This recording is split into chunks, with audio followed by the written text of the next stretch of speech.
Good afternoon, my friends. Edition of removing that liberal blindfold for this Friday, the 14th day of December in the year of our Lord 2018. As an explanation for this week, I did my update on Monday, but on Tuesday, Wednesday, and Thursday I was sick. So I didn't do an update, and I am back, but I am now back as good as new, so now with today's update. Also, Monday's update was not seen by a lot because Facebook stopped it, which is too bad because it was a good one and told a lot of truths about Ocasio-Cortez. I'm working on a way to get this converted to an MP4 format to save on my computer, so I can get it uploaded onto YouTube, where a lot of my videos are. So far it has been unsuccessful for days like Monday when it was blocked. From Founding Fathers Daily comes this one, folks, and hello Travis and Larry. Question: how do you know when real change has come to America? Answer: America's military policies have changed. Hello Sharon. We're not there yet, but a big first should have the smart world watchers on high alert. Hello Sally. In an apparent rebuke to President Trump, the Senate voted through a measure bashing Saudi Arabia over its Yemen quagmire on its grisly slaying of writer and insider Jamal Khashoggi.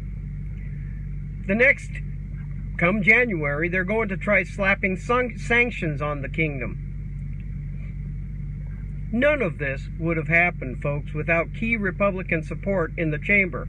Worse for Trump, it's being spearheaded by one of his most prominent and camera-hungry allies in the Senate, Lindsey Graham. Graham isn't pulling any punches on the Saudis, whose bloody and ineffective campaign against Iran-backed insurgents in Yemen is a costly embarrassment to the kingdom can't end. Trump slammed top Prince Mohammed bin Salman for his all-time worst cover-up of the Khashoggi killing, but Trump went to bat for him anyway. Lose MBS, as he's known, and chaos could break out in the kingdom. When murdered, Khashoggi himself was in the middle of an attempted online rebellion against the MBS faction, which beat out a rival wing of the royal family in an epic struggle that's still not fully resolved. Graham doesn't care about all that. He thinks the Saudis have to be pushed even harder to bend even more towards the West's will, and that, under the strain, the kingdom won't break.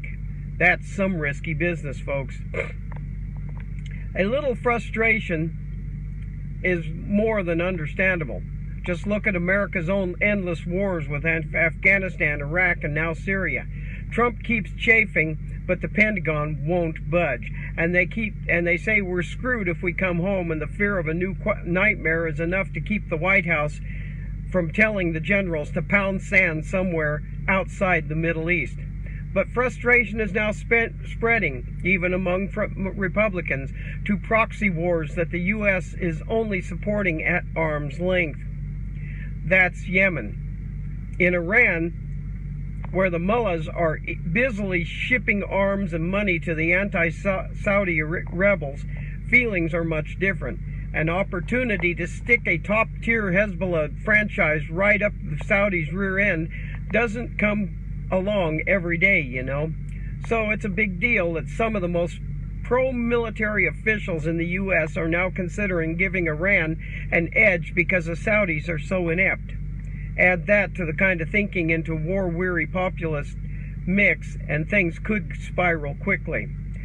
A deal could be cut with the Taliban. Iran could push the U.S. out of Iraq. The American people could decide the Middle East just isn't worth the trouble, even if they're never getting their $1 trillion+ back. Why throw good money after bad? Because some more crazies are going to try blowing us up. Maybe we can get out of their backyard and they'll find some new enemy closer to home to go after. That's not exactly sound strategic thinking, but without a big victory, it's probably only a matter of time before today's anti-establishment mood turns sour on the one institution that's changed the least over the last few administrations, the U.S. military. And now to remove the liberal blindfold, folks. Now, I will not apologize for not liking Lindsey Graham. I have never trusted him. You look back over the years of my posts on my blogs here, on my blog and here, and even on my show, you will see me say little good about him. Him and John McCain were always lining up on the Democrat side of things. So this report comes as no surprise to me, and it really shouldn't be a surprise to anyone who follows what goes on in Washington. Rhino Republicans, though at times they can make themselves celebrities by doing the right things, most times do not. During my 12 years or so of doing this, I have reported on Lindsey Graham many times, and maybe twice in that whole time, it has been a good thing. People have got to lengthen their memories for what is good for this nation and what isn't. Democrats are not. They want to destroy the Constitution and have it totally rewritten while saying they love America, and rhino Republicans are the same way, but to a little lesser degree. If you want to save this nation from ruin that has been planned for it, Democrats and rhino Republicans have got to go. Just leave a few of them to remind us of just who our nation's enemies are from within. And for those of you out there who say that it's Trump, better look again. He's the one who's been trying to make America great again, not the Democrats, and definitely not Lindsey Graham. He swings whichever way helps himself. The country be damned, just like the Democrats. Over the last few days, there has been an audio of Nancy Pelosi, Chuck Schumer, and President Trump in a meeting. Chuck Schumer showed he was in way over his head, only Nancy Pelosi showed tenaciousness, and she tried to take over the meeting, but Trump would not have any of that. But she kept saying, just like Democrats do, that we need border security, but her idea of border security has been tried over and over again, and we will not have and we still have that problem at the border. Nancy, it's time to try a new way. But of course, Democrats want it their way or no way. The country be damned. Thank you, Larry, Sally, Sean, and Travis for being here. And sorry about not being here for the last 3 days. I've been not feeling well.